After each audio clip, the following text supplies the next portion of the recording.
Fala pessoal, tudo bem? Estamos aqui com mais um vídeo para tratarmos sobre direito constitucional, direitos individuais e coletivos. E hoje nós vamos dar continuidade à leitura do inciso 6º, que diz o seguinte: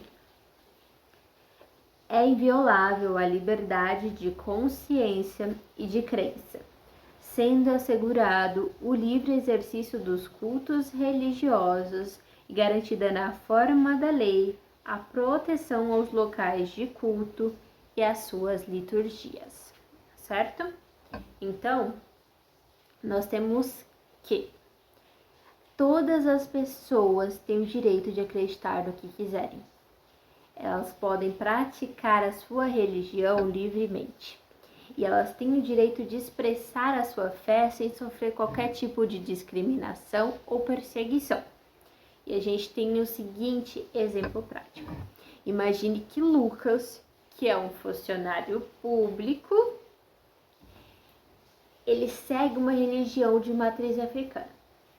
No trabalho, os seus colegas eles fazem piadas ofensivas sobre sua crença e tentam impedir que ele utilize símbolos religiosos. Além disso, ele solicita um horário flexível para poder praticar um rito religioso.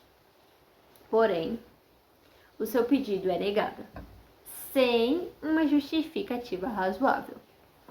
Vemos aqui claramente a violação do inciso 6º. Por quê?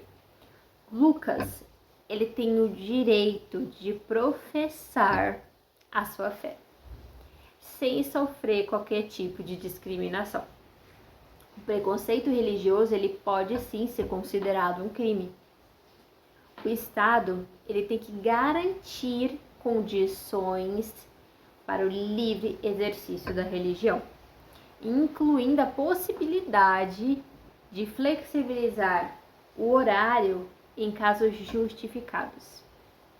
E aí, nós temos que ninguém pode ser forçado a seguir ou abandonar a crença. O Estado, ele deve ser laico, ou seja, ele não pode privilegiar ou descriminalizar uma determinada religião.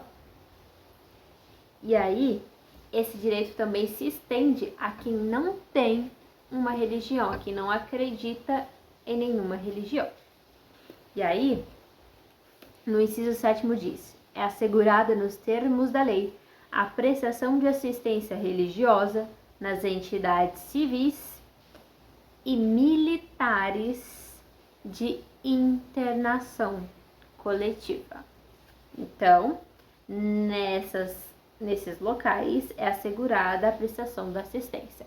Então, mesmo que a pessoa esteja no hospital, na prisão ou num quartel do exército, é preciso garantir o exercício da sua religião, permitindo inclusive que líderes religiosos prestem assistência nesses estabelecimentos quando solicitados e aprovados pela respectiva instituição.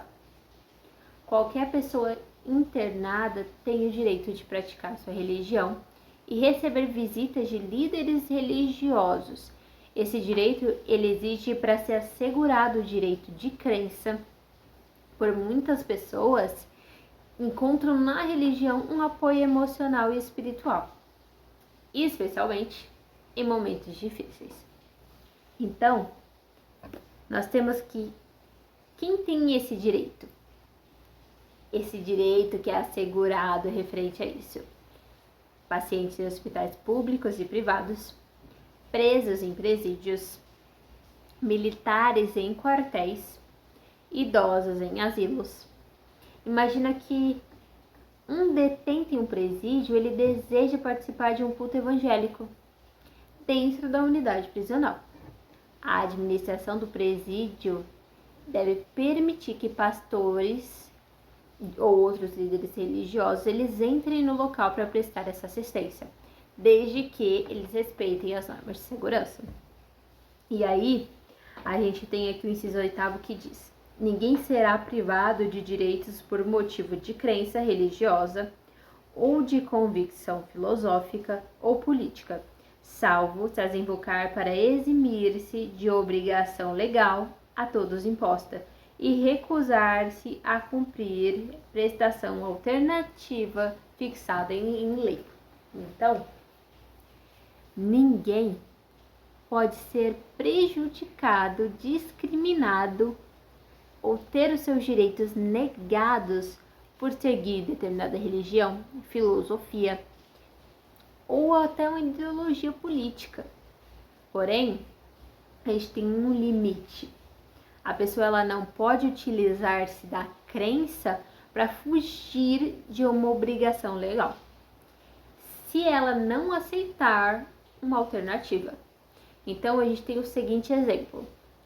Pensa que no Brasil, os homens, eles são obrigados a se alistarem nas Forças Armadas aos 18 anos. No entanto, algumas religiões, como as Testemunhas de Jeová, elas pregam a não violência e proíbem os fiéis de pegarem em armas. Nesse caso, o seguidor dessa religião, ele pode se recusar a prestar o serviço militar, mas ele deve cumprir uma prestação alternativa, estabelecida por lei, como trabalhar administrativamente ou penas sociais. Se ele se recusar a cumprir tanto o serviço militar quanto a alternativa que lhe foi oferecida, ele poderá perder os seus direitos. E aí, a gente tem aqui no nosso artigo, inciso 9º, que diz que é livre a expressão da atividade intelectual, artística, científica e de comunicação, independentemente da censura ou licença. Então, um escritor, ele pode publicar um livro sem precisar de permissão do governo. Um cientista, ele pode divulgar uma pesquisa sem ser censurado. Um artista pode expressar as suas ideias através das músicas, de pinturas ou até teatro livremente. A imprensa, ela tem o direito de informar a população sem sofrer censura prévia. Embora a liberdade de expressão ela seja um direito fundamental, ela não é absoluta. Ou seja, ela não pode ser usada para propagar discurso de ódio, racismo ou preconceito, divulgar informações falsas que causem danos à sociedade ou incentivar crimes e violência.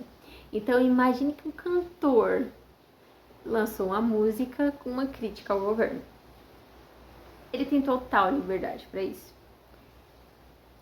pois o Estado ele não pode censurar a sua arte. No entanto, se a música incentiva a violência ou a discriminação contra um grupo de pessoas, pode haver consequências legais.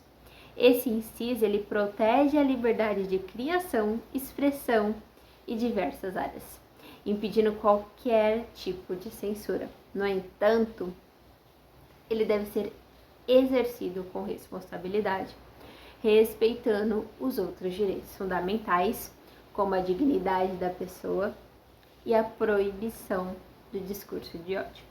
E aí, nós temos o inciso 10 que diz que são invioláveis a intimidade, a vida privada, a honra e a imagem das pessoas, assegurando o direito à indenização pelo dano material ou moral decorrente de sua violação.